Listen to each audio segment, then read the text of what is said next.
Confucius and Lao Tzu. We have still to tell of two other great men, Confucius and Lao Tzu, who lived in that wonderful century which began the adolescence of mankind, the 6th century B.C. In this history thus far we have told very little of the early story of China. At present that early history is still very obscure, and we look to Chinese explorers and archaeologists in the new China that is now arising to work out their past as thoroughly as the European past has been worked out during the last century. Very long ago the first primitive Chinese civilizations arose in the great river valleys out of the primordial Neolithic culture. They had, like Egypt and Sumeria, the general characteristics of that culture, and they centered upon temples in which priests and priest-kings offered the seasonal blood sacrifices. The life in those cities must have been very like the Egyptian and Sumerian life of 6,000 or 7,000 years ago, and very like the Maya life of Central America 1,000 years ago.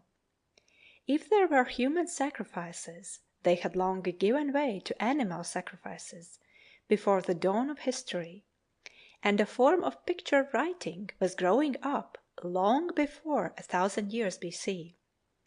And just as the primitive civilizations of Europe and Western Asia were in conflict with the nomads of the desert and the nomads of the north, so the primitive Chinese civilizations had a great cloud of nomadic peoples on their northern borders.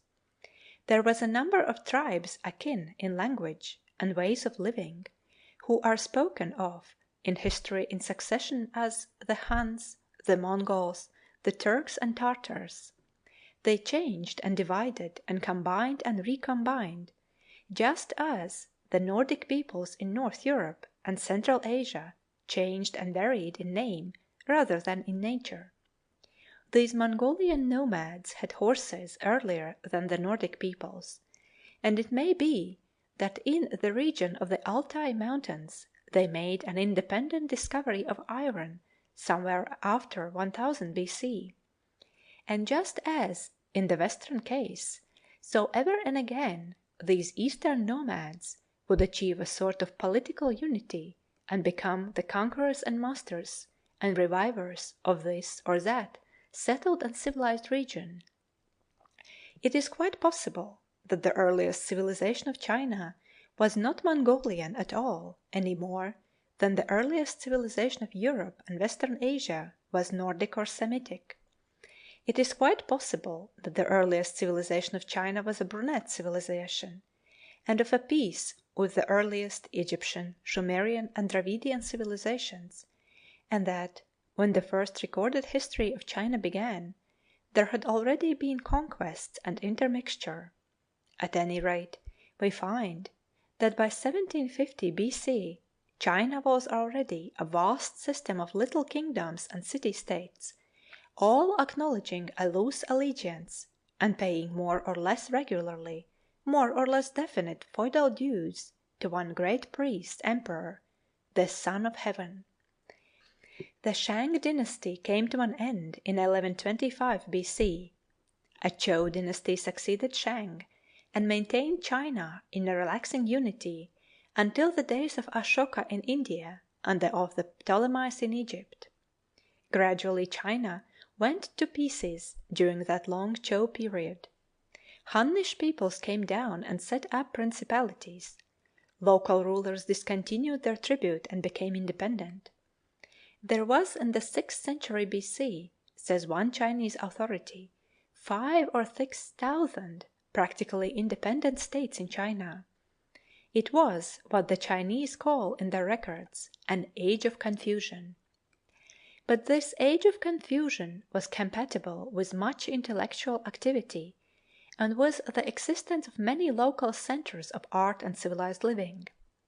When we know more of Chinese history, we shall find that China also had her Miletus and her Athens, her Pergamum and her Macedonia.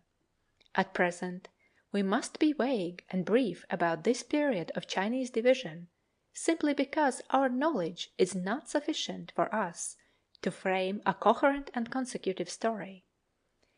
And just as in divided Greece there were philosophers, and in shattered and captive Jewry prophets, so in disordered China there were philosophers and teachers at this time. In all these cases insecurity and uncertainty seem to have quickened the better sort of mind. Confucius was a man of aristocratic origin and some official importance in a small state called Lu.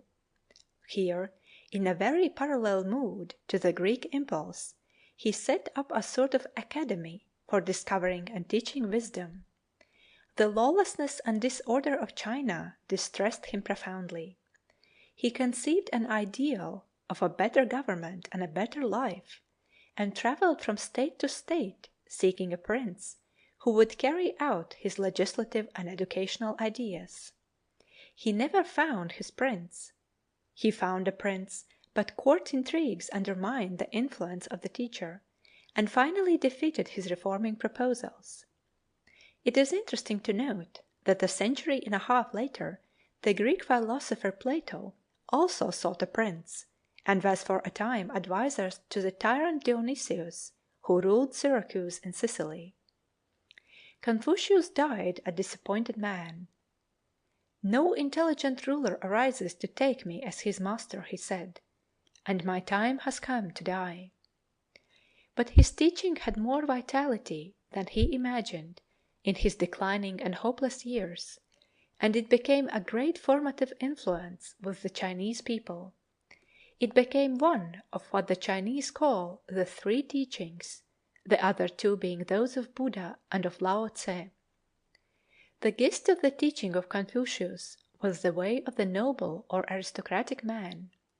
He was concerned with personal conduct as much as Gautama was concerned with the peace of self-forgetfulness, and the Greek with external knowledge, and the Jew with righteousness. He was the most public-minded of all great teachers.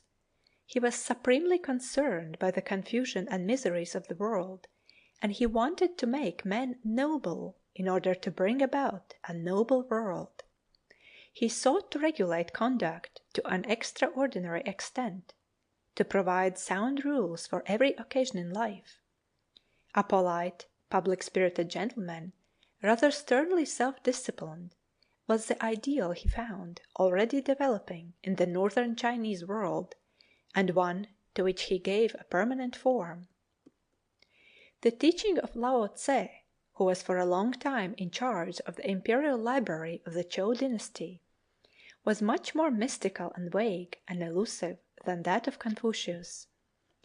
He seems to have preached a stoical indifference to the pleasures and powers of the world, and a return to an imaginary simple life of the past. He left writings very contracted in style and very obscure. He wrote in riddles. After his death his teachings, like the teachings of Gautama Buddha, were corrupted and overlaid by legends, and had the most complex and extraordinary observances and superstitious ideas grafted upon them. In China, just as in India, primordial ideas of magic and monstrous legends out of the childish past of our race struggled against the new thinking in the world and succeeded in plastering it over with grotesque, irrational, and antiquated observances. Both Buddhism and Taoism, which ascribes itself largely to Lao Tzu, as one finds them in China now, are religions of monk, temple, priest, and offering of a type as ancient in form, if not in thought, as the sacrificial religions of ancient Sumeria and Egypt. But the teaching of Confucius was not so overlaid, because it was limited and plain and straightforward, and lent itself to no such distortions. North China, the China of the Huang Ho River, became Confucian in thought and spirit. South China, Yangtze Kiang China, became Taoist.